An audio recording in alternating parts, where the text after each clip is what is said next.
this is, wow. How do you get inflation to come down? Well, you usually would raise interest rates, and that would decrease demand, slowing the economy, and hopefully... And what do you do with all those dollars? Suck them back in. Suck them back in and burn them up, right? So the reason why we have higher interest rates is because the Federal Reserve is charging more for the banks to borrow that money, so they charge you more money, and all of that money goes back to the central bank, and they destroy it. That way, there's, the definition of inflation is too many dollars chasing too few goods. Now, we have an extraordinary problem because we have too few goods because the supply chain broke down. So that automatically will make things go up. But we also have a problem the world has never had before. Never. We have debt all over the world that it's unpayable. It's just unpayable. Hey, by the way, we're number one. We're number one again.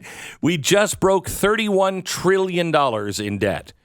It took us only 9 months to go from 30 to 31 trillion, which I think that's a world record and pretty special. Pretty special. Really amazing. We did a great job there. So as the government is spending all of this money, it is increasing inflation because the money is just being printed. And you can't print money without inflation. So what are they saying? The United Nations is now demanding that all central banks stop their rate hikes, which is the way to stop inflation. Stop rate hikes and switch instead to price controls. Now, here's the problem. They're doing price controls now in Europe for gas and oil. The problem is the companies can't make enough money because it's about shortages. So if you had, a way to make money to go and drill for some more, you can make the price go down. That's how it works. You have a high price, you make more, you find more, you ship more. But what is our government doing and what is Europe doing? They are limiting the oil and gas. So we caused this problem. Not we. You didn't cause it. I didn't cause it. The Democrat down the street didn't cause it. The global elites have caused this. And what they've done is they've shut down and said, we're getting off of all energy. We're going to go for this new phantasmic kind of energy that nobody really knows yet, but it's going to be great. And we're going to stop all production of fossil fuels by 2035. Okay, all right. So how do you get the price to go down? The UN is now saying price controls. You just tell those energy companies you're not allowed to charge more than X. Why doesn't that work, Stu? How long do we have? Yeah. It never works. It's never worked. It only makes things much worse. It makes things much, much, much worse. And over time, it destroys an economy. I mean, every time we've attempted it, it's blown up in our face. Yeah, because it's no longer the free market. Right. So they are now saying go off the free market on all prices. All prices. Now, here's another reason why it won't work. For instance, the energy companies. The energy companies right now can't make money. They can't make money. They can't even make enough money to keep operating. So what is the European banks doing, the central banks? They are printing money to give it to the companies to make up for the shortfall. So this is not reducing inflation, price controls, not doing anything. So that's coming from the UN today. I don't know if that's, something that maybe is a line for you. But we will watch to see if our Fed does as the UN has directed. Now, they are focused over in Europe on collecting extra funds for cash-strapped governments because the governments are cash strapped because they're pumping out billions in emergency aid to help cushion businesses from the things they can't afford anymore. So they put a price cap on oil and gas. Now the problem is the price of gas is up because nobody is investing in getting it, and the supply is now at risk. America could be a big winner here if we were just willing to open up, but we're not. We're not. And so with the price cap in Europe, most likely that gas will go to China because China doesn't have a price cap. And so if you want the free market to work, well, then, I don't know, they're going to pay me $1 more instead of $4 a gallon for liquefied natural gas. They'll pay me $5 a gallon. I'm going to China.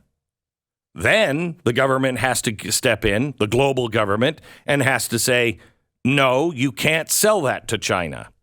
That's not going to make China happy. Oh, one other thing. The UN is also saying, and global experts are also saying, that we need to have, what was that chip bill? Chips for everybody.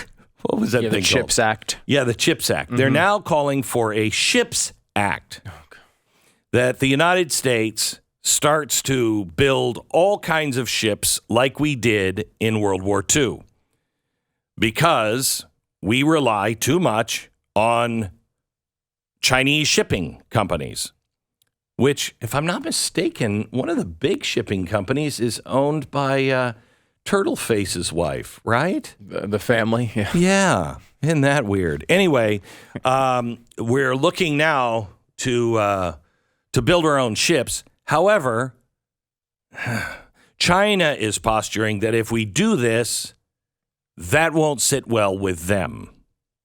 So we're just making things a little more complicated, but I feel good. I feel good that it is experts that are doing this, because trust the science. Also, let me show you a little bit of your future.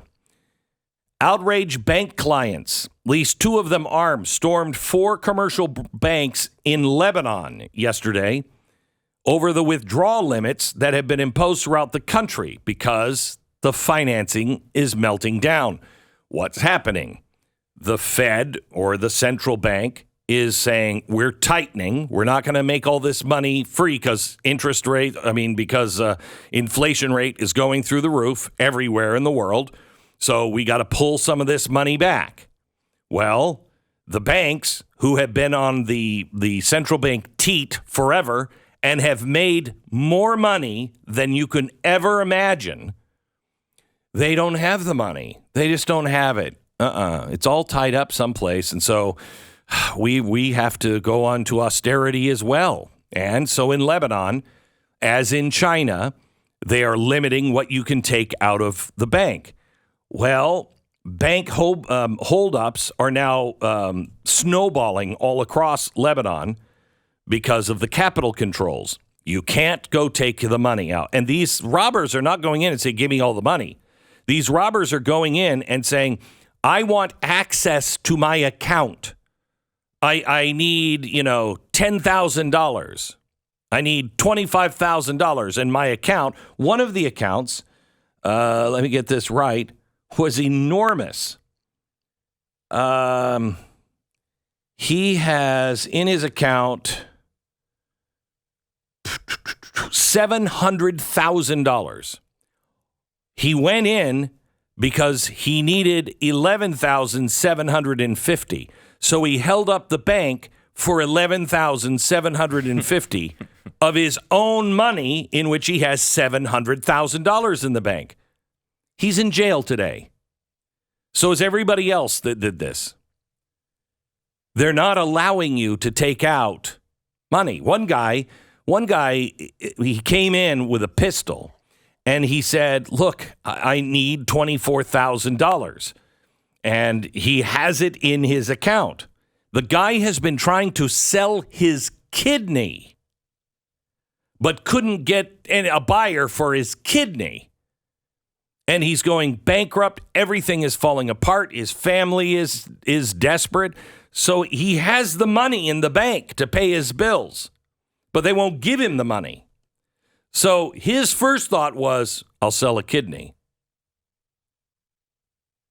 That didn't work. So he went in with a gun and he said, look, I don't want anybody else's money. I just want my money. By the way, yesterday, Biden announced another $625 million in military aid for Ukraine. As I told you, we also have surpassed now $31 trillion in debt. It took us 9 months to go from 30 to 31. Gee, I wonder what's causing inflation. Just one thing, because I think you might be worrying people here when you say these big numbers, and you just need to understand that there's not that much of a problem here. Each 1% that these rates go up, it will cost us an additional $2.6 trillion this decade and $30 trillion over the next 30 years, which works out to 37% of our GDP in new debt. That's each 1% the rates go up. So this is going to work out well, and that's what I want people to take out of this entire monologue. I just remember Ronald Reagan saying, "You're going to come a time where there are no good choices left anymore, because the time is past. The time is past." So there is a good choice. It is reconnecting with things that are real, important, and reconnecting to God and your family. You have to be involved in politics. I want to tell you, I've always thought it was God, country, family. In fact, I have a tattoo that says pro Deo, pro patria, pro familia.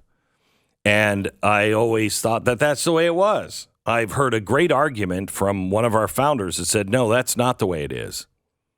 You won't have a family if you don't have a country. It's for God, for country, for family. Your family doesn't survive unless your country survives.